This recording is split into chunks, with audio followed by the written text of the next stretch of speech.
জুলি গগৈৰ কথাৰে হেৰুৱা ঠিকনাৰ সুবাস বিচাৰি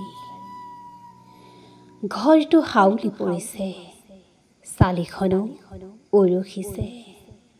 চালিখন খোচনি মাৰিবলৈ, ঘৰটোত ঠেকা এটা দিবলৈ মই পৰা নাই, কাৰণ হাত ভৰি থকা মই এজন পংগু। চালিখন মজবুত হোৱা হ'লে ভাল আছিল। চালিখন মজবুত নোহোৱাৰ বাবেই বাৰিষাৰ এজাক বৰষুণে ভেটি ওচন কৰি থৈ গ'ল। উৰুখা ছালৰ তলত সপোনবোৰ থান বান হ'ল। কেৱল চালিখনেই নে? মুধচৰ খুঁটাটো মজবুত হোৱা হ'লে ভাল আছিল।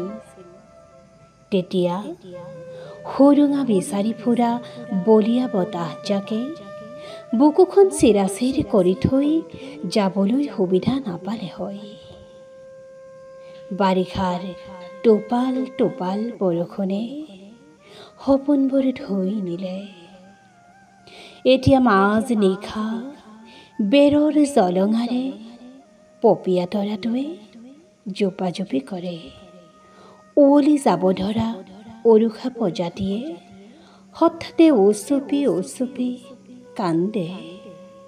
হেৰাই যাব ধৰা ঠিকনাটো বিচাৰি আকাশখনে গুজৰি গুমৰি আহে। ঘৰৰ চালিখন ধৰি ৰাখিবলৈ মুধচৰ খুঁটা এটাৰ সঁচাকৈয়ে প্ৰয়োজন আছিল। প্ৰয়োজন আছিল ৰ'দত ছাঁ দিব পৰা এজোপা বৰ গছৰ, অথবা বৰষুণত জাপি এটাৰ।